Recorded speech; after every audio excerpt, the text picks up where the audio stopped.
അങ്ങനെ ഫൈനലി ദേ ഞാൻ നാട് വിട്ട് പോവാണ്. ഒരു 2 മാസത്തേക്ക് ദേ ഞാൻ ഫറൂഖ് അങ്ങ് വിടും. മാത്രല്ല കേട്ടോ, ഇതേ ഇവരും കൂടെ ഉണ്ട്. ആ കാണുന്ന പുതിയ ആളാരാന്ന് വെച്ചാൽ എൻ്റെ റൂംമേറ്റ്സ് ആണ്. സോ ഇപ്പോൾ ഞങ്ങൾ ഈ കെട്ടുംപാണ്ടൊക്കെ എടുത്തിട്ട് ദേ തൽക്കാലം ഞങ്ങൾ വെക്കേറ്റ് ചെയ്യാണ്. അപ്പോൾ എൻ്റെ കുറച്ച് അല്ലറ ചില്ലറ സാമാനങ്ങളും കാര്യങ്ങളൊക്കെ ഞാനിതേ ഇവിടെ എൻ്റെ ഫ്രണ്ടിൻ്റെ പി ജിയിലാണ് സെറ്റ് ചെയ്തിട്ടുള്ളത്. കാരണം വീണ്ടും 2 മാസത്തിന് ശേഷം തിരിച്ചു വരുമ്പോൾ ഇതൊക്കെ എനിക്ക് അങ്ങനെ കെട്ടിക്കൊണ്ടുവരിക പറഞ്ഞാൽ വൻ ബുദ്ധിമുട്ടാണ് കേട്ടോ. സോ എന്നെ ഹെൽപ്പ് ചെയ്യുന്ന എൻ്റെ കൂട്ടുകാരെയാണ് നിങ്ങളിപ്പോൾ കണ്ടുകൊണ്ടിരിക്കുന്നത്.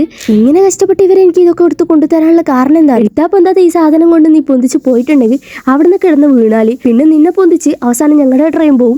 അതുകൊണ്ട് ഞങ്ങൾ തന്നെ വെച്ച് തന്നോളാം, എന്നിട്ട് പൊയ്ക്കോളാം എന്നാണ് കേട്ടോ പറയുക. ആഴത്തിൽ ചിന്തിക്കുന്ന ഇവരുടെ ആ ഒരു മനസ്സാണ് ശരിക്കും എന്നെ ഞെട്ടിച്ചത്. അങ്ങനെ അതൊക്കെ കഴിഞ്ഞ് ഈവനിങ് ഞാൻ ഒരു ചായ കുടിക്കാൻ വേണ്ടി പോയിട്ടോ. പിന്നെ കോഴിക്കോട് ബീച്ചിൽ ഈ ഒരു വൈബ് അത് വേറെ തന്നെയാണ് കേട്ടോ.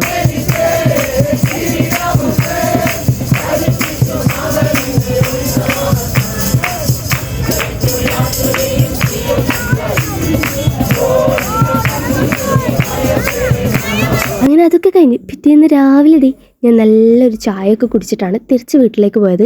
ഇനി 2 മാസം കഴിഞ്ഞാലേ എനിക്ക് ഇവിടെ നിന്ന് ചായയൊക്കെ കുടിക്കാൻ പറ്റുള്ളൂ. സോ 3 ചായ ഒറ്റയിരുപ്പിന് ഞാൻ കുടിച്ച് തീർത്തിട്ടുണ്ട്. തൽക്കാലം നമ്മുടെ പരിപാടി ചെറുതായിട്ട് അവസാനിച്ചിട്ടുണ്ട്. സോ അടുത്ത വീഡിയോ ആയിട്ട് വരുന്നവരെ ബൈ ബൈ.